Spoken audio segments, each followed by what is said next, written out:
I'm a musician from New Delhi, India. Creativity to me is an outlet for me to express anything I feel or anything I want to convey. It doesn't have to be more complex than that.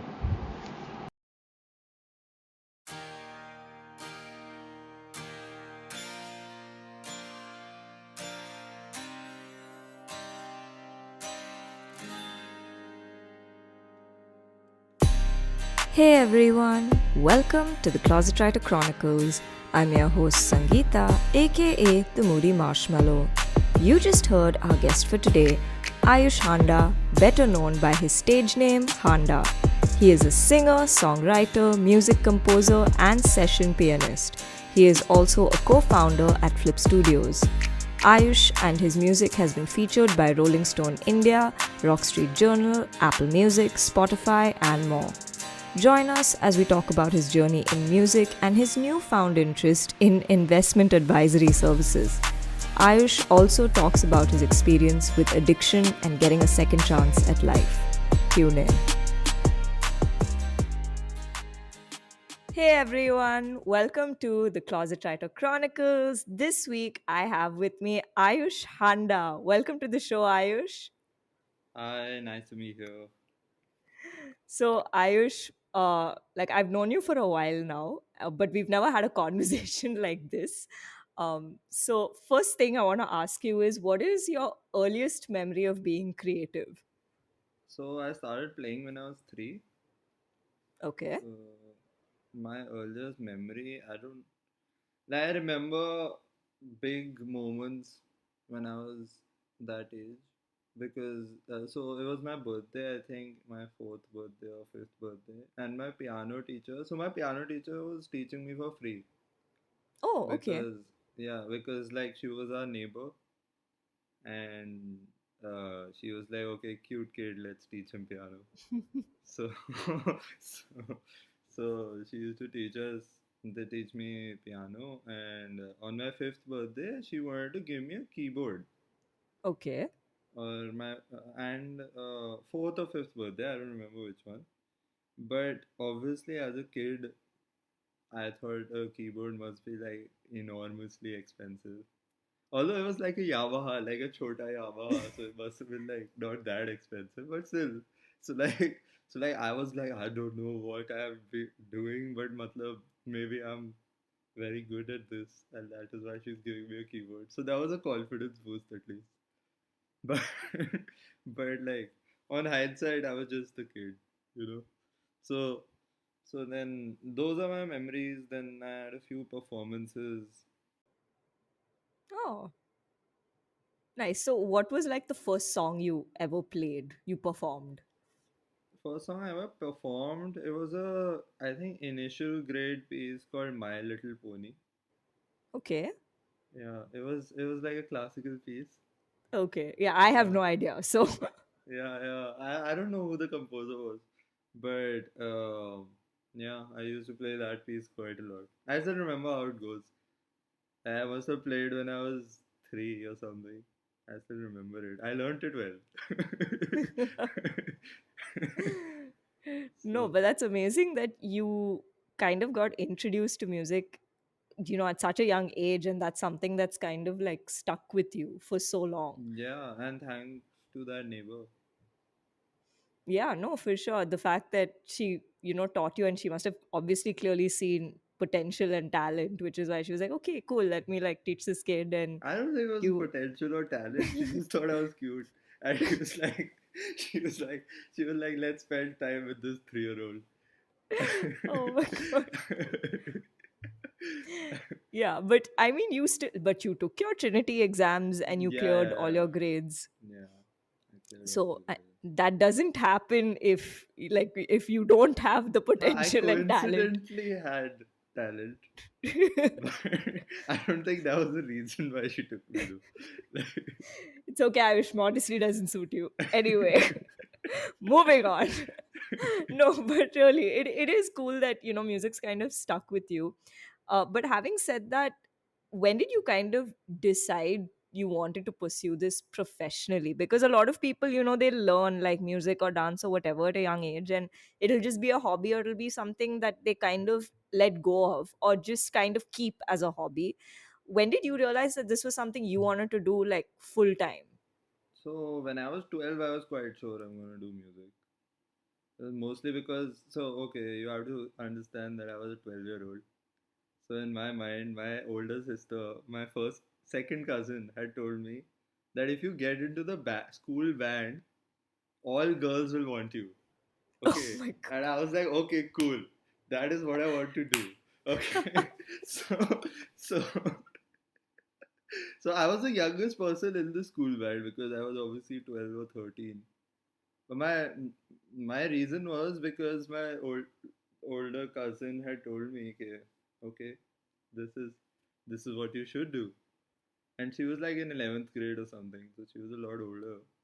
So anyway, that's how I joined, and I was like, okay, cool. And it did make me quite like, at least everyone knew me, and like I made a lot of friends because of that. So like then once I started playing with bands, that's when I really started really liking it. And I was like, Hmm. okay, this is something I can do in the future. Plus, originally I wanted to be a concert pianist. So when I was 12 or 13, because I was very good on the piano, Hmm. just that, and I was going to be a concert pianist till the age of 19, I think. After that, a lot of shit happened, and then my plans got derailed. Then I started doing other things in music.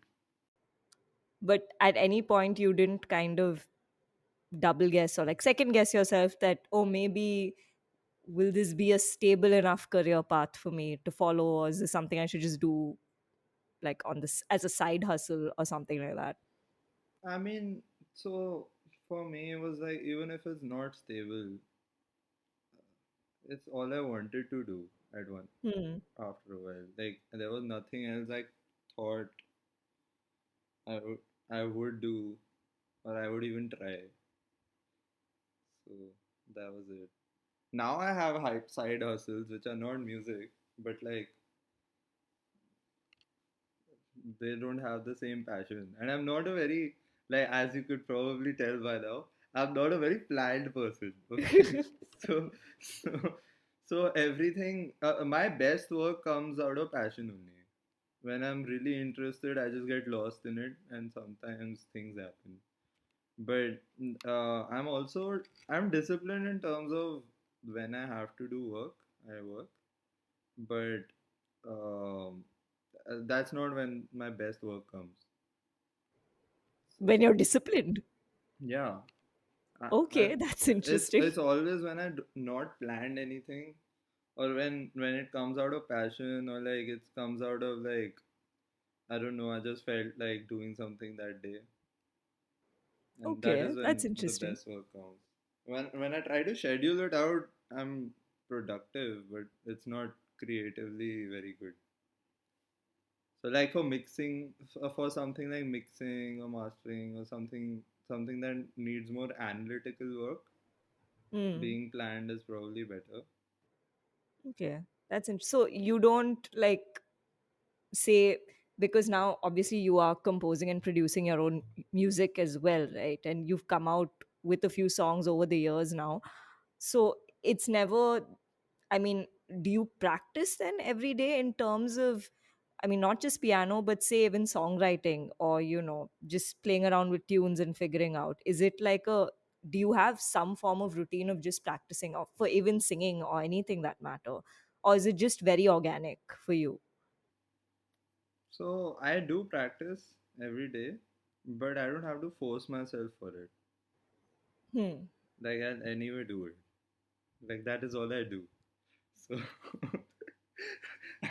so so I'll be practicing anyway. So it's not something I'm conscious of. Okay, I have to practice. Or But then how do you kind of figure time? Because obviously now you do have a studio, right? And you're also kind of trying to do your own independent music as well. So oh, I how don't does that? sleep.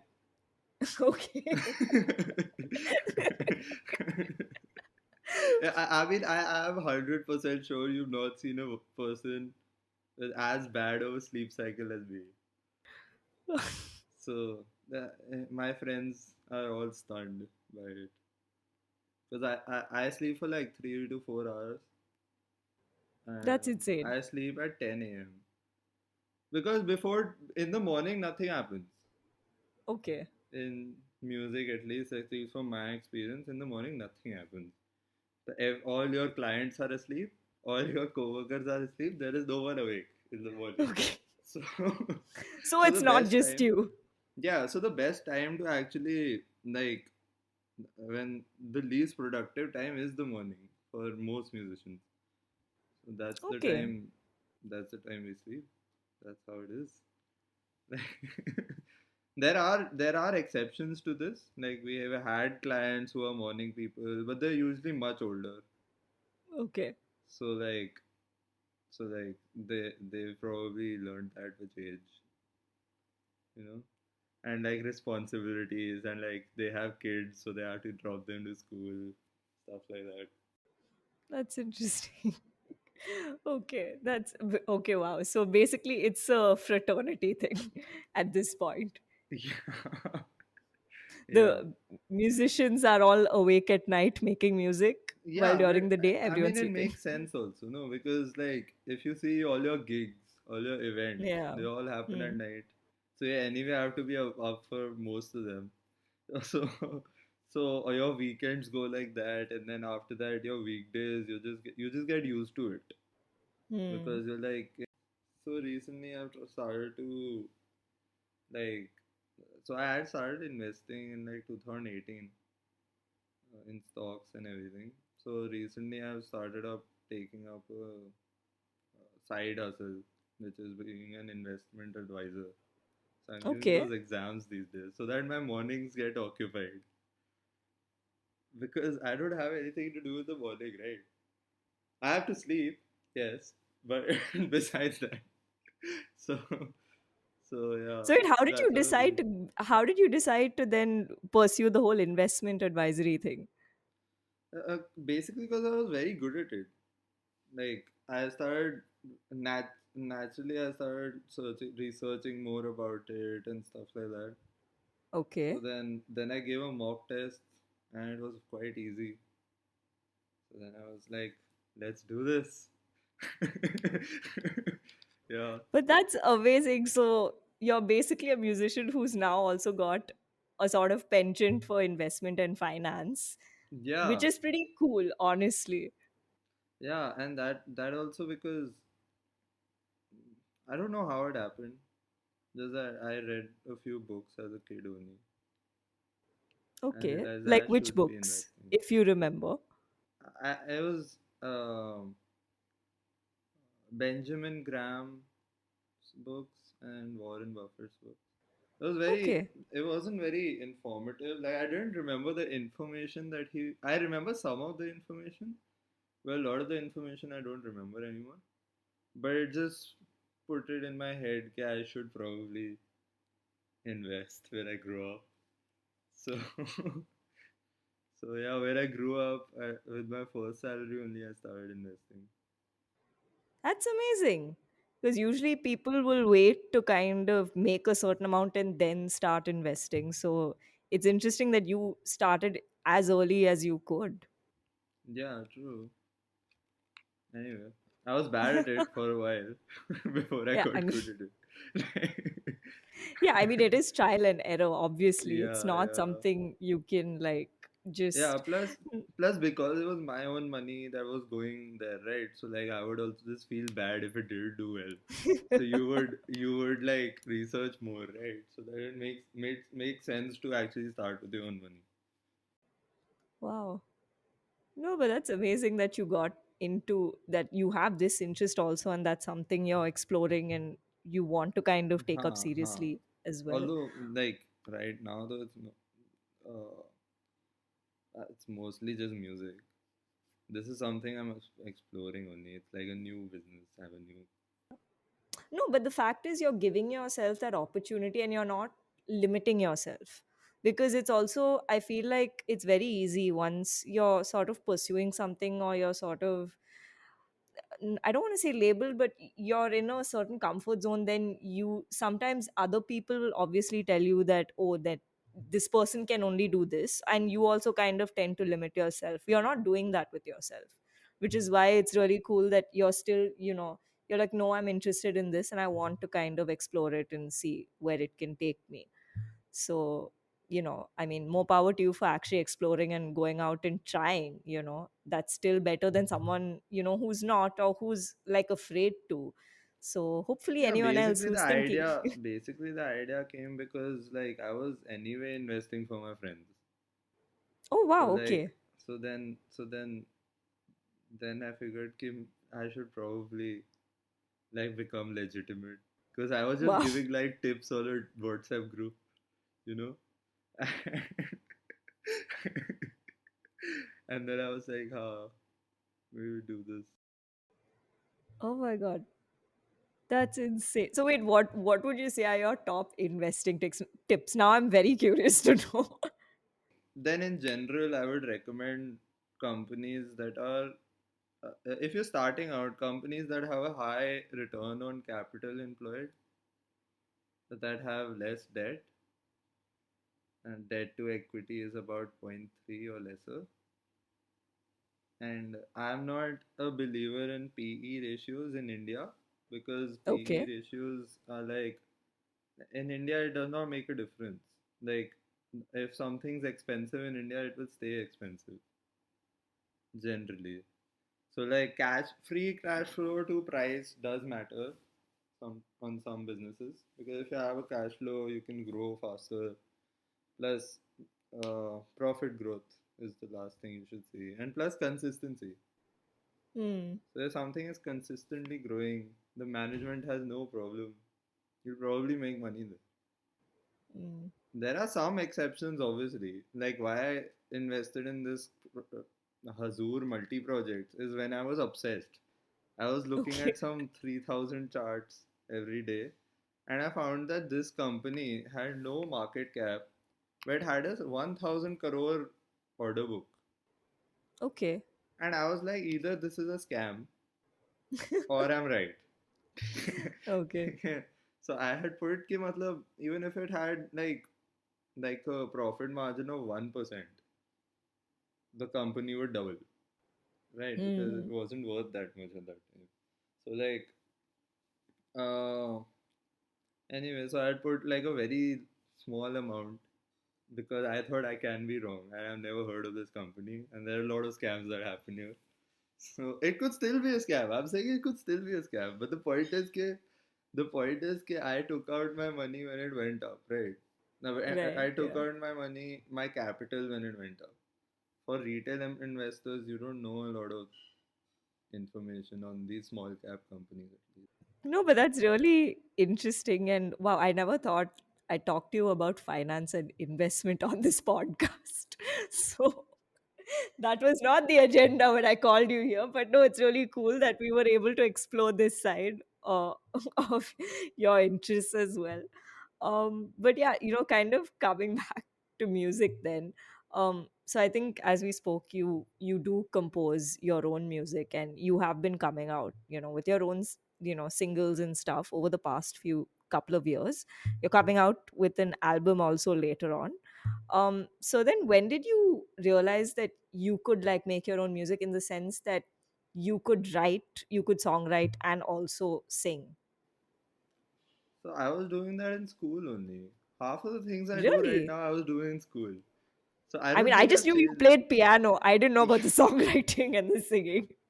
Yeah, but yeah, so I was probably what college gave me is like, okay, now you're an adult, so you can probably do this.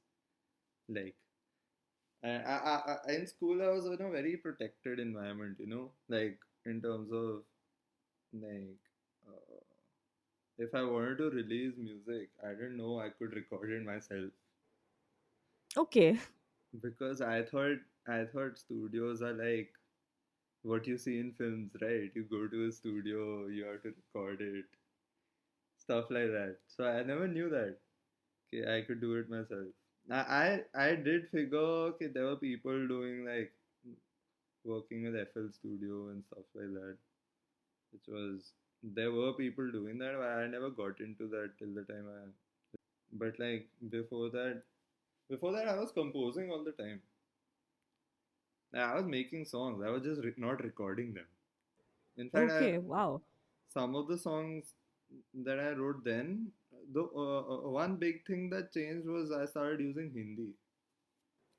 Okay. In school, I used to write in English. Yeah, so that So changed. wait, what was like the first thing you wrote, if you remember? Some English song, man. And a lot of the times it was some cringy shit. Like I used to write, I wrote songs for my girlfriends, and Oh, like stuff like that. I've always done that shit. Like, like even school assemblies. I don't know. Once though I even wrote for. So there was a competition which we ended up winning, in which we had to make a song on the environment, oh, interesting. and like that was a good song, but I don't remember. I don't think I have the lyrics anymore. It was a good song though. So so stuff like that I wish I had kept, but some of it I have still in my notes, and some of it is really bad, but but I have them. Wow. I didn't know Yeah. you were writing like since school. I figured writing was something new in the sense that maybe you started doing it once you were in college or something like that. I didn't realize In you were college doing I it changed the throughout. language. Hmm. So then, did you find it easier to write in Hindi, or like how different No, or I found similar it was much it for you? harder. Okay. It was much harder to write in Hindi. In English, it was much easier for me.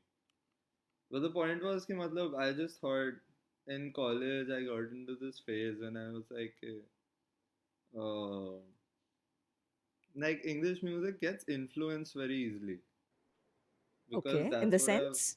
So if you're listening to Led Zeppelin, you'll end up starting to make songs like Led Zeppelin. Right. On the other hand, I was not exposed to Hindi music at all. So when I used to Ah, okay. compose something in Hindi, it used to be very unique because it didn't sound like anything else. You know. Okay. So I thought my English music was getting influenced a lot, which was probably not a bad thing because it will still find a niche eventually. And but I thought my Hindi music was much more unique. But it was much more hard for me to write, but it was unique. Mm. And plus my English music everyone loved instantly. As soon as they heard it, they were like, okay, cool, this is fine. Because it was very conventional. The Hindi music was also a little edgier, or like it was just thoda sa, it was a little strange also, so like it was different. So a Uh-huh. lot of the people that have made them here, they had like they were just confused at first. So that is what like attracted me to it. Okay, it's better to make someone confused than happy to listen to your song. Wow. Like, because if you're confused, like how I see, like these days I've been listening to this Jay Paul or something, Okay. which is an artist that came into 2013, and he sounds like no one else. Yeah, Jay Paul. So he sounds like no one else. He's an artist who got signed to a label, and then his album leaked, and then he left the music industry, and recently he's coming back to it. But so I listened to his music, and he sounds like no one else. So I was like, yeah, that's basically what you're going for, right? If you're sounding like anyone else, if there's any other band I can think that sounds like you, then that is, I mean, to an extent, that is fine. It's probably better for pitching you, Okay. because even when Hmm. you're pitching to a Spotify playlist or something, no, they ask you who do you sound like. But it is so bad because if you're making music, Spotify should actually just pitch you according to their taste, right? But I guess it saves time when someone says, "Okay, I sound like Coldplay." They'll pair you up with people who sounds like Coldplay, you know, But Oh, that's I didn't know. I didn't know you had to like pitch to be on a playlist. Yeah, you have to pitch, and you have to tell them if you sound like anyone. If you don't sound like anyone, they will probably not playlist you. And that's Oh. so bad. I just figured there was like a team just going through new releases and then figuring out on which Yeah, playlist to that is put what you I on. also thought, but that's not the case. Wow, this is a new piece of information which I did not know. But no, it's really interesting to kind Yeah, of hear so about even this. clients that come to Flip, like, I won't name the client, but we had a client who, how do I tell you this story without naming anyone? So, so, so hypothetically, okay, so we had a client who came to us from with a big label behind her, Okay, okay, and she was like, she wants to sound like this artist, and she gave us the artist, okay, and even the label was like, okay, you make her sound like this artist, so that okay. we don't have problems in pitching her with this artist, Oh, okay. so like, so it's like, uh, it's not the weekend, but suppose it was the weekend.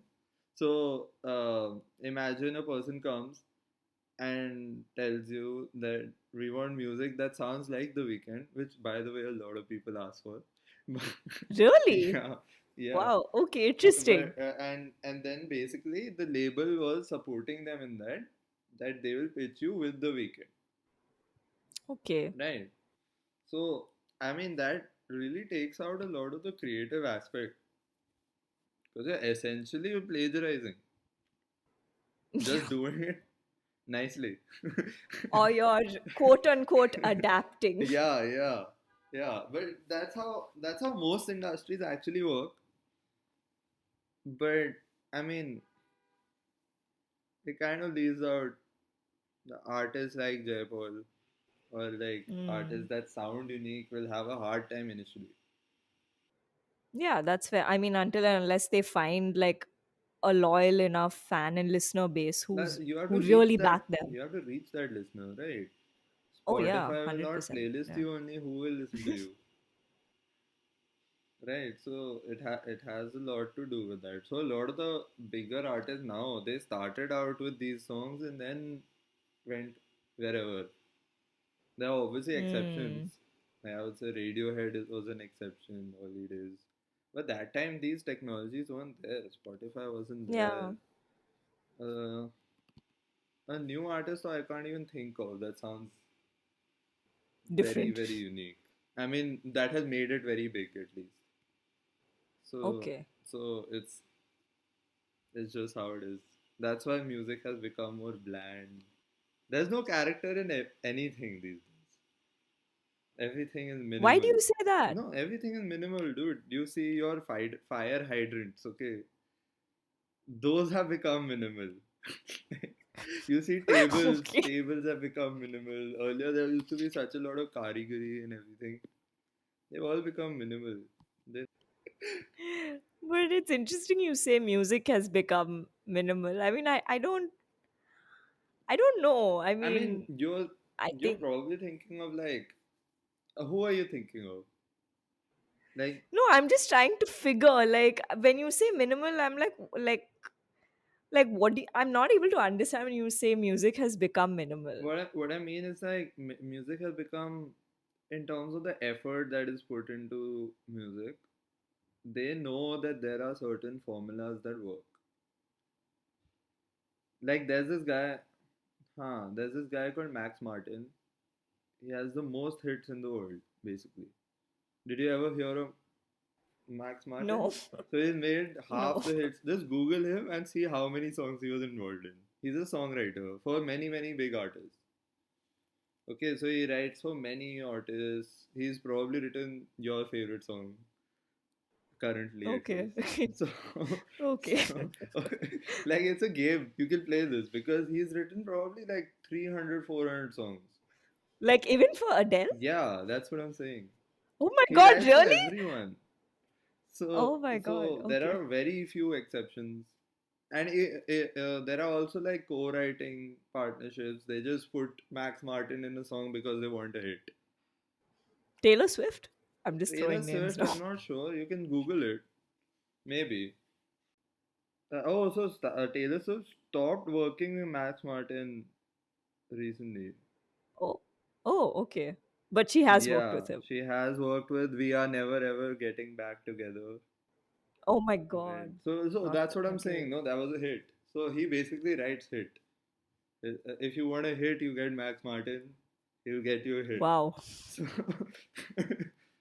So it's and it's not like so there are some very conventional things you will see in music. I can even explain you how they do it. It's like a formula. And if there's any formula in music, you're making it less, you're stripping it out of character, right? So if you see old songs, how they were hits, there were songs that were like 9 minutes long that became hits. Yeah. It makes no sense.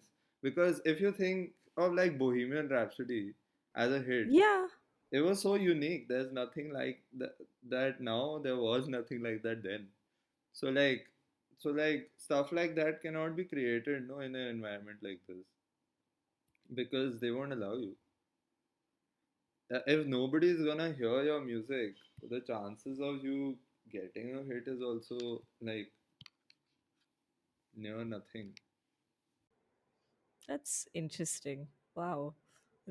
We've painted a slightly morbid picture for the music industry, but Yeah, but it is like that.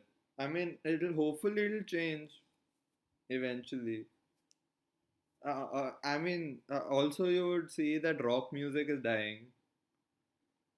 So is it? yeah, because you know why? Because drums are too expensive to record. Oh, really? Legitimately, I think that's the reason. Because because because see, you're making beats and anything else that's electronic is a lot cheaper than acoustic instruments. And Hmm. most, Even though acoustic might sound much better. I mean, that's also very subjective. No, a person may like rock music, a person may like hip hop music. But Mm-hmm. if you're and I'll tell you the difference. Like if a rap song costs X amount of money, a rock song would cost 5X, right? So it's five times the money. So like if you're gonna make Hmm. like a song, I mean you could make five songs in that. You could make an album in the amount of money you would spend in two songs and two rock songs. And I'm talking about short rock songs. If you're making something with Bohemian Rhapsody, that's gonna take a while. Yeah. No. Production value on that, I can Yeah. imagine. Yeah. But but that's the thing, no? So genres are not dying because there are no listeners. Genres are dying because it's too expensive. There's no money. There's no There's no money coming in, yeah, basically. and plus like for the industry people, it's like return on capital invested, right? Right. So they want their return. They don't care Yeah. about like if they see a lot of money in rock music, they'll probably start promoting a lot of rock music. No, which Hmm. may be the case, Okay. which may be the case in the future, but it's highly unlikely until drums are cheaper to record. Okay. If anyone has a solution to this, if there's an entrepreneur looking for a solution, make drums cheaper and but good quality. But yeah. Uh, Imagine how you would go touring if you have a person with a beat and a rapper or something. You have one person going on tour. Like the artist is one person, not including the sound engineer or your crew. The yeah. artist is one person. If you have a band, you have like five, six people going on tour with you. That's six times the cost again. So like for a person to bet on a rock group is very rare. No wonder Ed Sheeran's doing so well. Yeah, but Ed Sheeran is also not a rock group, right? Ed Sheeran is more of No, a but singer he's like a one songwriter. person show essentially. Yeah, exactly. Exactly. That's the reason that singer songwriters starting going. Yeah. Otherwise, No, but I do enjoy Ed Sheeran's music. But yeah, yeah. yeah, Ed Sheeran's a great musician. But the thing is, now he also has, now once he's reached that point, he can get drummers, he can get everyone he wants. Okay, but like the Yeah, industry to take a risk on a person, on a band is very hard. And plus, bands don't last very long. Like that's true. most bands In break today's up. day and age, definitely. So Yeah. like they can't take that risk either. It's very hard to pitch rock bands, very hard to pitch unique music. Hmm. Wow, that's no, because when you're talking about this, I was thinking of publishing and how, like, right now, one of the things is obviously the conversation is that nonfiction is what sells better than fiction. So now there's also this sort of movement in publishing where you see a lot of publishers actually publishing a lot more nonfiction. They're a little more skeptical about taking manuscripts in fiction. And even if there are like great stories and manuscripts coming their way, and you will see editors like fighting for those manuscripts, they'll get shot down because marketing and sales will be like, no, we don't have an audience or readership for this, or we don't know how to position it in the market. So it's a very, yeah, I think this is a common problem in a lot of, I think, creative industries in that sense. But yeah, coming to Flip Studios, how did that happen? Like, how did you decide to kind of set it up and like figure that you wanted to kind of set your own studio, and like what has that journey been like for you? So I was working as a professor in music school earlier, and Hmm. what ended up happening, it was 2020, and Okay. all my classes became online, Right. right? And online classes as a teacher was so bad. Like like I did not enjoy teaching. A lot of the things, Yeah. like a lot of people preferred it, I would say, but like I did not enjoy online classes. So I started losing interest in that. It's like I did it till the time my students gave their exams, or like till the time I could pass them off to another teacher. So I waited Yeah. for the other teachers to uh, take them up, and then after that I left it. I wasn't doing anything, and then I was like, I was making my own music, right? Okay. And Yeah. I was like, uh, and I saw, okay, all the studios in Delhi have shut, Hmm. right? And then I realized, Yeah. man, there is no competition in this industry. There are no studios Okay in then. Delhi. Right. There's no studio in Delhi at that time because it's 2020. So I was like, okay, let's make a studio. And exactly because In there the was middle of a no, pandemic. yeah. So, Wow, okay. so, so there was lockdown everywhere, okay? And basically, I had most of the equipment, okay? So I just started, okay, I'm gonna do it online at first. And we started out online, okay? And then, so I got COVID 4 times. Oh my god. Yeah. Okay. So by the time I was getting to my third time, though, I was like, hey, bhai, I mean, this is just how it is. Okay. So, plus, Delhi had a bad crisis for COVID also Yeah. because there was nothing that was working and everything. So, anyway, so uh, when the studio started, it was only online. And the online business was working well because there was no competition. Then afterwards, once things started opening up, we started getting physical clients and everything, and we kept getting COVID because of the physical clients. So Mm. we kept so anyway, because all of us were young and are young, so like it wasn't a big deal. We would get COVID, Hmm. stay at home for 2 weeks, studio would shut for 2 weeks, then we'd come back. But the worst was Okay. when the so running a studio during a pandemic, the worst thing is कि when you think that you have COVID, but you don't actually have COVID. Oh, Because okay. a lot of the times, like at least in those when COVID came and everything, a lot of the times there were COVID scares, right? कि your client met someone, he has COVID. So Yeah. then 14 days Yeah. are gone. So like so like stuff like that really annoyed me and the other two partners, because then you can't really risk it also, no, at that time. Yeah. But anyway, we figured that out. We had good business and everything.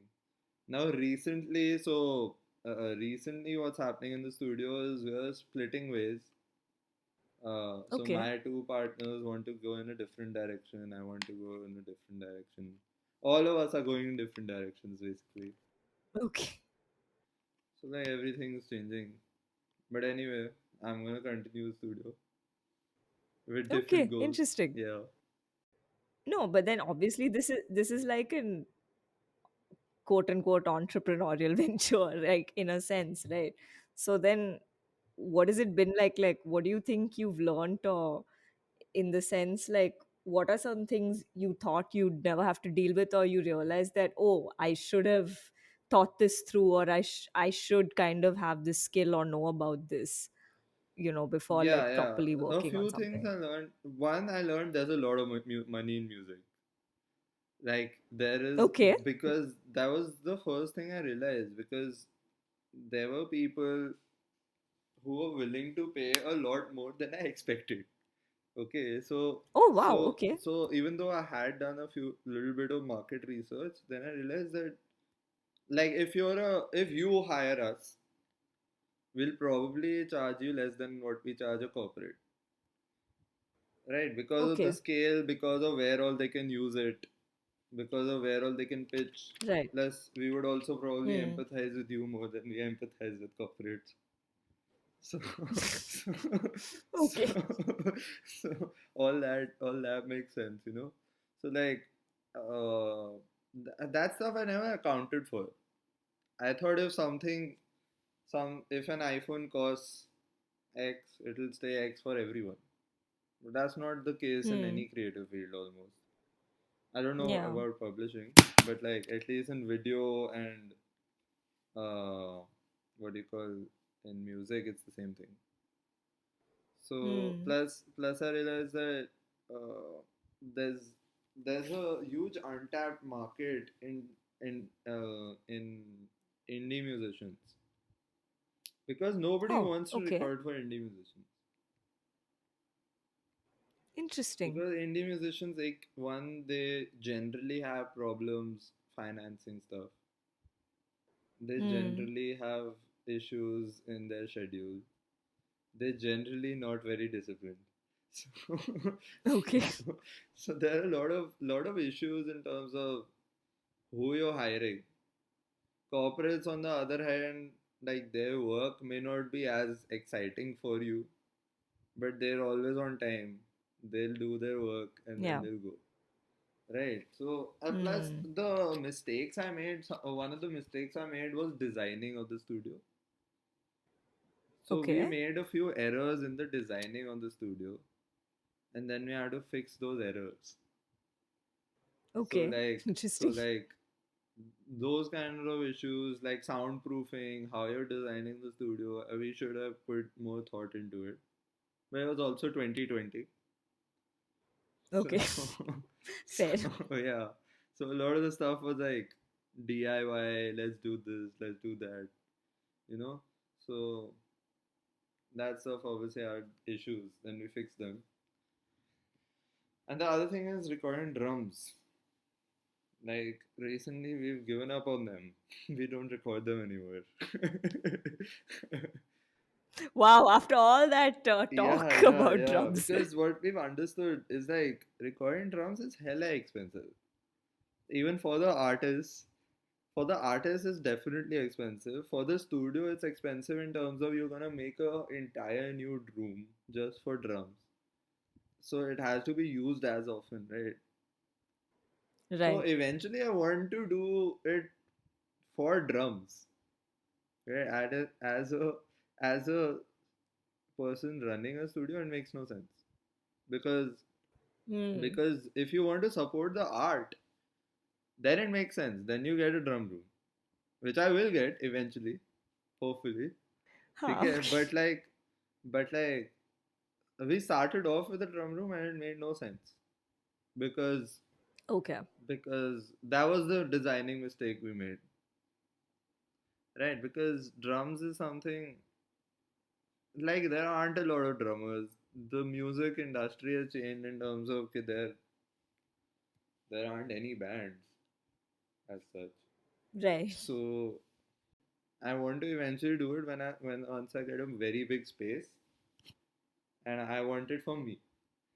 Like, Okay. that's the only thing you can make. It cannot be a business. It's not a wise decision for a business to have a drum studio, Oh, you wow. know, Okay. unless you're like recording for the biggest artists in the world, then obviously it makes sense to have everything. But like, at least in Delhi is not the place where a lot of bands are anyway there. You know, there Fair. aren't a lot of bands here. If there are successful bands, there are a few successful bands, and they have their own recording spaces, right? So if you're going to one studio, you'll continue to go to that studio for a fair amount of time until you have a bad experience. That makes sense. Yeah. But so drums is something that like if a band has made it, they are not coming to you unless somebody else really makes a mistake. Okay, so Interesting. and plus if you're gonna start with a new band, it's anyway too risky. So then, okay, we've spoken so much, and you've already kind of shared like your views a little bit on this. But what is your general take on the independent music scene in India today? In the independent music scene in India today, I would say there are less opportunities in terms of Really? there are Okay. definitely less opportunities in terms of if you sound unique, if you have a different voice, it'll take you a while to make it Okay. Yeah. because people will probably not pitch you, and if you sound bland, if you sound like everyone else, you'll make it to an extent, right? But the advantage is that anybody can make music. So if Right. you go, the way to go about independent music is you have to do your own independent music and something else in the beginning at least. So either Okay. you get into Fair. the production side or the session music side or anything else. So what? Or learn investment advisory. Yeah. So what I do is like session music, production with the studio. Session music is basically playing instruments for another artist. So I play the piano for a lot of Oh, artists. okay. Then I make my own music and investment advisory is what I've started with. So, but yeah, most of the money that I make comes from the studio or session music. Okay. So Interesting. like so like independent music is very new for me right now. Like it's not making me that much money or, because I'm not doing live shows as an independent artist Right. because Right. so if I was doing live shows, I would probably be making a little bit of money from there. I don't want to. I want to release as much music as I can. Now gotten in with like bigger artists in terms of I've known more people. So right now the person who's I'm working with is Amit. He Okay. with on my independent music side. So he's a on the first season of Indian Idol he came second. Oh, So okay. he's sung Wow. for like bigger names. Yeah. So that's how independent music is going. Otherwise, studio is always doing well. Studio always surprises me. Like sometimes no, like when I'm like there have been phases when when we have less clients or something, and somehow some miracle happens in the studio and clients appear. Like I don't actively go out poaching clients. You know, they just Yeah. somehow somehow when we need them they come. So You're manifesting yeah. it. No, but But no, apart from that, like, you don't think, I mean, obviously, you've said that it is tough if you're like unique sounding to then find the opportunities and the audiences. But then, would you say it's still a fairly good time to be in the music space in India? Or do you still think there's just like a lot to get through to become more accessible, or just like have the industry be more accessible? See, the music scene in India is very good. The music scene is very good. The independent music scene is not Okay. good. So, Okay. so Fair, fair if you point. get to the music scene, there's a lot of money here. There's a lot of scope here because of the simple thing that there aren't a lot of musicians in India. So Hmm. like you'll Okay. get work for session musicians, you'll get work for producers, you'll get work for everything, but you won't get work for an artist. The hardest place where you can make money is where almost every musician goes wrong, is trying I to make see. money through the artist line, and the artist isn't even the person making the most money, you know, Okay. because that's what Hmm. everyone is aiming for, to become a singer, to make a big band, you know, to become a rapper or something like that. But if you're a producer, you're working with like some 50 artists, right? So even with the odds, who do you think is making more money, right? Yeah. So so, so stuff like that, like being an artist should not be about the money. Being an artist Yeah. should be about like um what do you call, your creative outlet. Right. But everything else, you have to see the money side as well, Yeah. For because sure. Which is there's money in important. everything else. There's money in session music, there's money in production, there's money in writing Yeah. lyrics. I don't see a lot of producers complaining about having no money, but I always Yeah, see, because they're the ones making it. yeah, yeah, but like I see a lot of artists complaining about not having no money, because where they go wrong is like they invest so much in their fucking music that they want Hmm. to advertise it, they spend such a lot on the music. And honestly, in India, it needs a lot more money than they have to Right. advertise it well. And like any industry, if you're gonna start a steel plant, say, okay, you need a lot of capital. So how a Yeah. big artist is made is through a lot of capital. Generally, it's not your talent that is gonna make you. It's not gonna. It can. It will definitely help if you have talent. But like, but like, but Wow. it's not even Okay. the most important factor. The most important factor is capital. If you don't have capital, it's a big dent. So that is what independent music people are struggling with, right? They don't. A lot of them don't have capital. And I'm not going to take names, but a lot of the independent musicians that we listen to had capital, and that is Okay. why they Interesting. came to that position, right? Right. Interesting. So there are very rare, very few examples of people who didn't have capital who made it today. You Hmm. know, so like That's you have to fascinating. see how, uh, and you have to be practical, man. Like you can't just be. You can just chase your goal, but you will go broke. There's a very, very high chance of you going broke eventually. Like you have to chase your goal with other stuff. Like I'm Yeah. doing stuff that can complement my own music as well, right? So if I'm doing session music, I'll become a better pianist. It helps with my music also.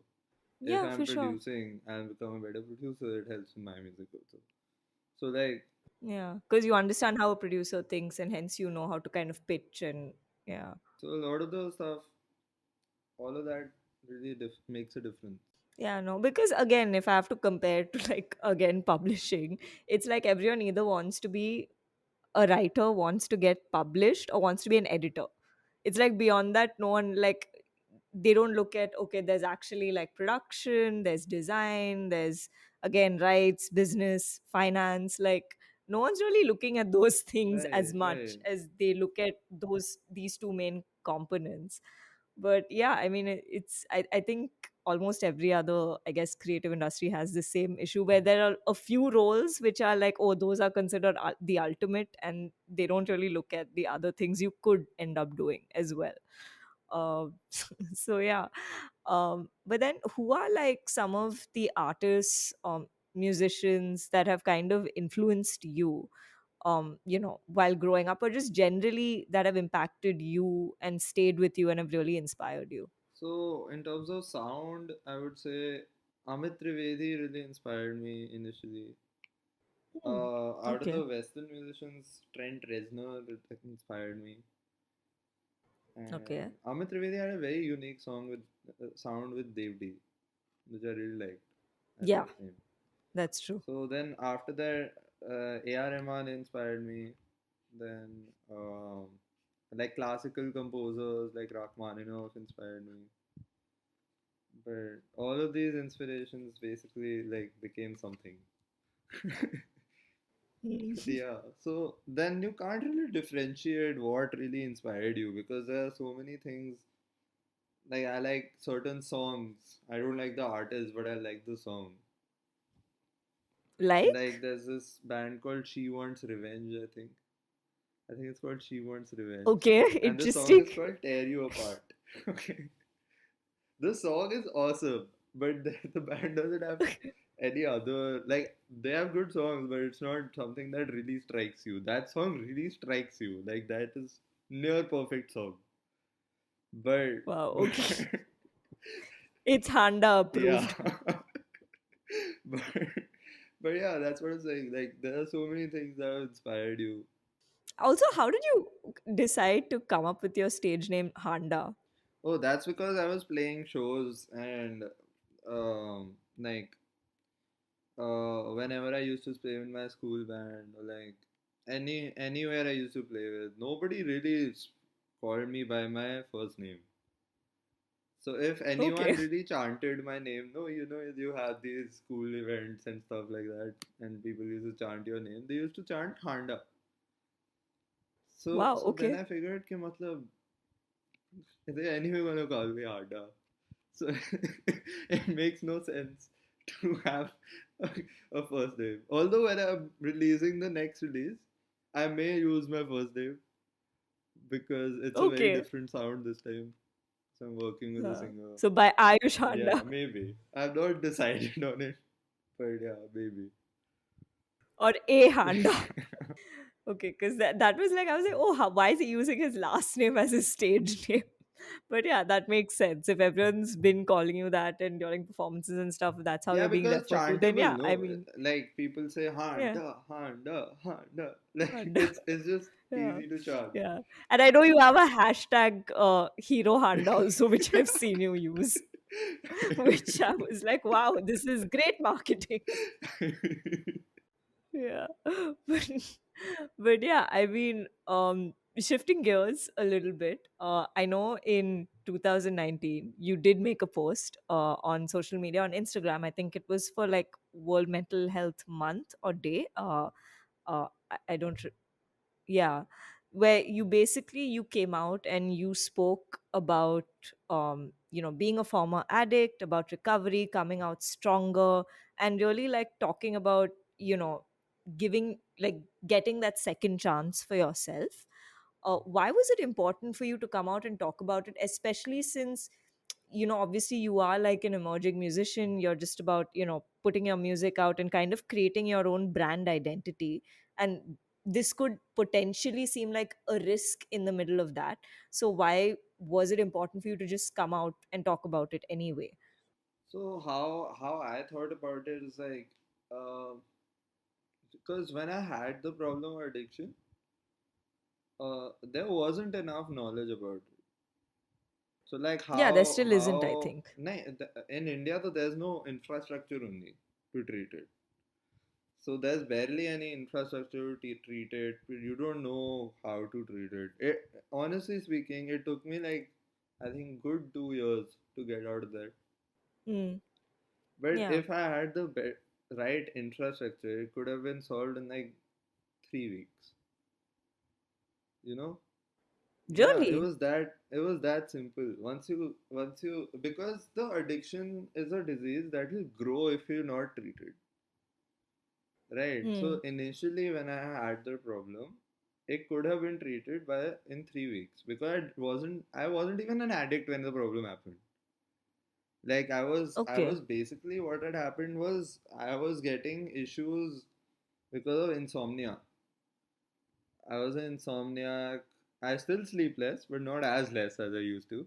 So Hmm. I used to have problems with insomnia, staying up all the time, high pressure. I had injuries which were causing a lot of issues. So uh, so that could have been treated very easily by a mental health expert. But the fact is that a lot of the studies that are being used in India aren't very updated in the new stuff that comes out. They're still using research reports from the 1980s, which was mostly propaganda, right? Okay. So that they could ban certain substances, tax certain substances, or like whatever it is. But like Hmm. the point is, if someone could have said, okay, this is the problem, you solve this, then would have been fine. Life would have been very different. What ended up happening is that they started working on addiction because they thought it's addiction that's causing all of these things in the initial stages. And once they started treating that, then I thought, okay, maybe I am an addict. And then everyone I started talking to were already addicts. So I became an addict after starting treatment on it. So Oh my God. I Okay. became an addict because I was staying with addicts.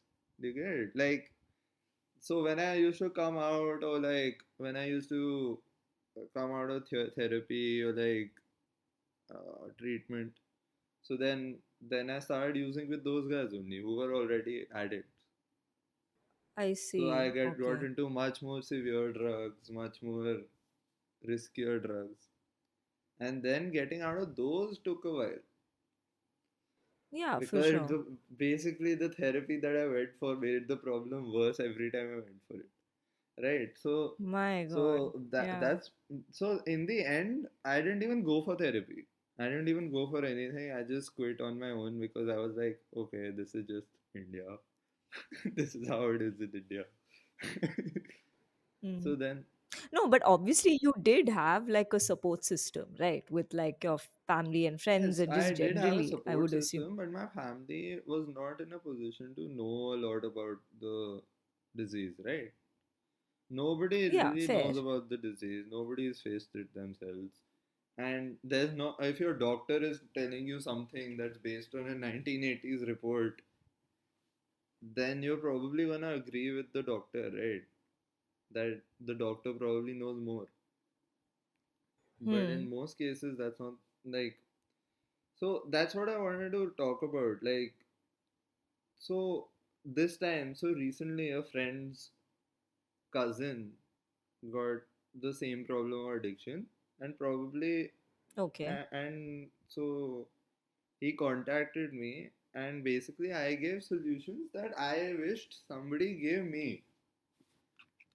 Okay. Because he also got cured in like 2 3 months. He was fine. 3 4 months he was fine. So like that really cut the time a lot, right? Because it would have taken him good 3 years, right? Yeah. So basically there's a lack of knowledge. So I wanted to talk about that so that people like that who are going through something like that, either they get a ray of light or like at least they can contact someone who's been through something similar. Because honestly, if I had someone like that when I was going through something, the same thing, it would have really helped me. Hmm. Right. But then, okay, what is it that you think? Obviously, people who don't go through it, and there are people who do. Like, what is something you wish then, like, people just knew about the condition? That's not Because you doing obviously, these even as things, no. people who, It's a disease. You have to treat huh? it No, as a in disease. yeah, it is exactly. So, as a disease, like, what is something Like, say someone who is going through it, what is something, okay, what is something you wish someone had told you? Okay, I mean, it's not your fault, Yeah. because you would always think your addiction is the addict's fault, but it's not. It's Yeah. usually the case that he's put into that situation somehow, he or she. Hmm. Like he or she Yeah. doesn't know that he's gotten into it, or did not. I thought didn't even intend to do drugs, right? So how I got into it, I used to go to the gym every day. So like how I got into it was because of an injury. I started having symptoms of psychosis because of an injury, because of all the lack of sleep, because of everything else that was Okay. happening. Like I was, um, there were certain things I was allergic to that also didn't help. So all of that was causing a lot of stress, and I started getting symptoms of psychosis. So when I went to a therapist, they blamed it on marijuana, which did not make sense at that time. Okay. Okay, because I wasn't smoking all Okay. the time. So anyway, so what ended up happening is, then I got exposed to much harder drugs in the rehab itself. Right. Oh, Right, okay. so I started using a lot worse drugs, and then I paralyzed my leg because of heroin and stuff like that. So like, eventually it became a lot worse because of the lack of knowledge that the first few doctors had. Right, they did not check all the symptoms. Like, they did not see what could have gone wrong. They just went to a conclusion and just stuck by it. And plus there are a lot of problems in our laws in terms of, okay, if you have health insurance, it will never cover psychosis in general, or drug induced psychosis is not covered. So like a lot of people, uh, and plus it's very easy to manipulate someone when their kid is dying. Like if you want to take out money from someone, just use someone's health, right? It's the easiest way. You have no choice. So a lot of manipulation happens here. A lot of uh, like scams happen here. So one of the rehabs did nothing. They just kept me in a place and then just beat me up for no reason and asked for money for that. Hmm. So like a lot of these scams happen in India. So you have to be very careful. India does not have the infrastructure to treat these diseases right now. Eventually, it may have. Right now, it does not. Yeah. Hmm. But more power to you for really like coming out of it and really like getting this sort of renewed and second chance at life in a way, for sure. And how you're, because you are today, you are thriving, you're, I think you're really living a very holistic life in a sense, be it with music and everything you're doing, which I think is really cool. Right, right. So Thanks. yeah, more power to you, man. You're being an inspiration for the youth with everything that you're doing. Thank you, thank you. Hashtag hero Handa, this is where you use it. But also, I need to say, in that same post, you said, जब फिर से rock star बनूंगा तब book publish करूंगा, which basically translates to when I become a rock star again, I'll publish a book. So when can we expect this book, and what are you planning on Once I writing don't have about? to introduce myself, that's Oh, oh. that's where I publish the book. I think But what will you write about? I'll write about the same experiences, man. Like not just music, but also about psychosis and drug addiction, all of those things, and how the music industry has changed, how you work around it, stuff like that. I think, yeah, I can't wait to read it whenever you end up writing this. I hope you'll give me a copy before it's Yeah, pitched to a done, publisher done. so I can see it. Another friend of mine so even gave me an idea so that you should write about the psychosis one right now, do the music one later. Yeah, actually, you should. Yeah, I agree. yeah, maybe. I'll think about it. Yeah, because I think it's much needed also. Because, like you said, since there isn't much knowledge, people don't know.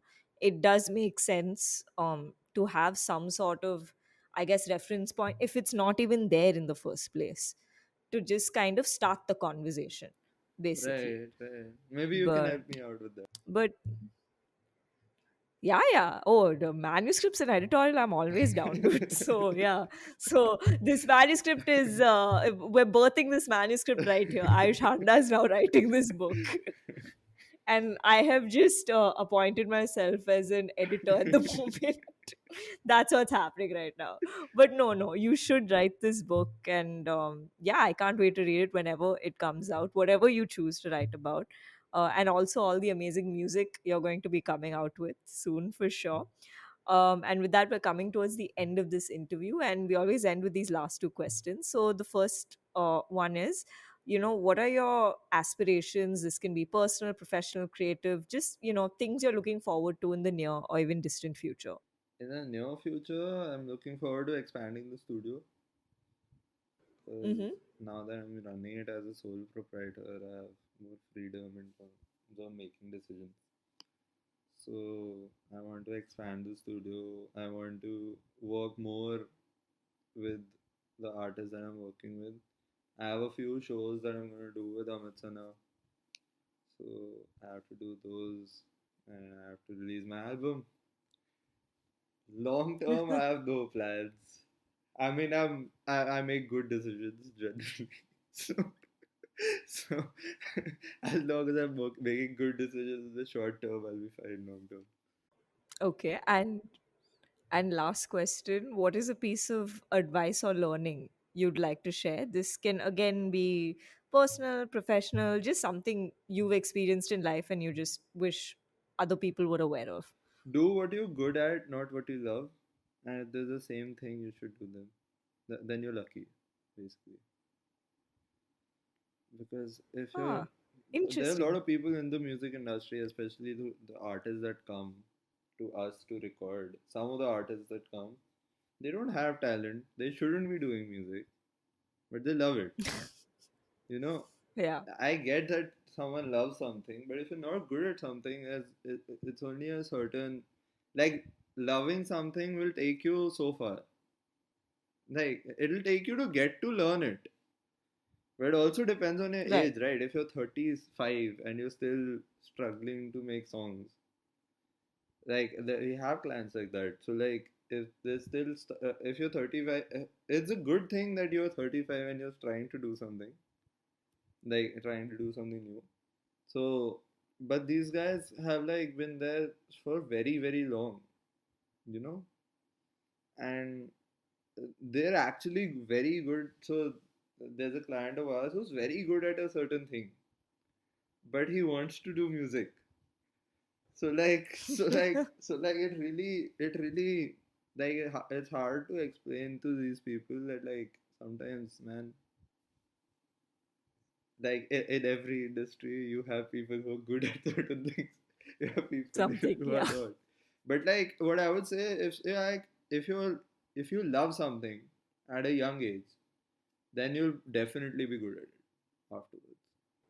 So like if you Mm, start dancing and you love dancing as a kid, you're probably becoming a great dancer by the time you grow up. Right. But if yeah. you're Fair. starting to love something now, it'll take you it you can get very good at it, but you shouldn't bank on it until you get good at it. Right? You can't be like, Yeah, okay, all 100%. my chips are on this. Like so this guy was the guy who's 35 was very doing very well at whatever other thing he was doing. So like him coming to music was like so strange that I still like all of us were scratching our heads. Ki, what do we tell this guy? How do we do this? Ah, There is ambition for sure. He came there, right? But like sometimes it just makes more sense to do what you're good at. But maybe, who knows? Maybe I'm wrong. Maybe that 35-year-old guy yeah. is a great musician by the time he's 40 or 45. But you have to give yourself that much time. Like by 40, if he's very good at it, I would not be surprised. But like right now, it'll take him some time. especially because he's not coming as uh, like a person who can sing. Like he does not know how to sing. He does not know how to play piano or like any instrument. Like so, like it'll take him a while just to learn things. Yeah. So yeah, give yourself. I feel like this is when we should play Ayush's song Bistar Chhod Ke for reference. Yeah. But that's the thing though. Like it'll take you to a while to understand anything that you do. You have Yeah. to give yourself that time. Because this client came to us and then he released the first song. The song was bad. Okay. Like we told him that before he released it. And then he got really demotivated and everything. But then he agreed to us and like d- started doing what he was anyway doing earlier. And now he's learning music on the side for now. Till the time he's recording also some stuff. And till the time he makes something that's good, Yeah, for like sure. till the time he can make it himself or like he can make it such that Because it's a process, yeah, for sure. otherwise you hire people to do it. There are people like that also. We have clients who are just good looking. Okay, I swear there are clients that labels bring us who are good looking. They can't sing, they're not musicians, they're nothing to do with music. They tell us write a song for this girl, write write all the lyrics, make all the music, just give her a mic. And she cannot sing a note, okay? But we have to do it take by take, take by take, take by take, or just teach her that one song so that she can sing it. Oh my god. Oh But my that's how the god. music industry is That's there. So there insane. are the people like that. They're usually very well connected. They know someone in the industry. वही है मतलब either you have capital or you have talent or you have both. I love how we keep coming back to this. Oh my god. But yeah, on that note, we have come to the end of this interview. Thank you so much for being here, Ayush. It was an absolute pleasure. Thank you so much for No, having no, me. it was Same lovely here. talking to you, and more power to you and everything that you're doing. And yeah, can't wait to hear all your music. Can't wait to read the book. And yeah, just more power to you. So that was my conversation with Ayush Handa. That really covered a lot, and I'm so glad that I could have him on the show. And with that, we have now come to the end of season 2. Don't worry, I'll be back, closing this episode with a song composed, written, and sung by Ayush. I hope you enjoyed the show, and I'll see you after a few months with a new season, new guests, and new chronicles to share. And don't forget to follow us on social media at The Closet Writer Chronicles on Instagram to get updates on the show and a fun bonus episode in the works. Talk real soon.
कभी बाहर होगी शबनम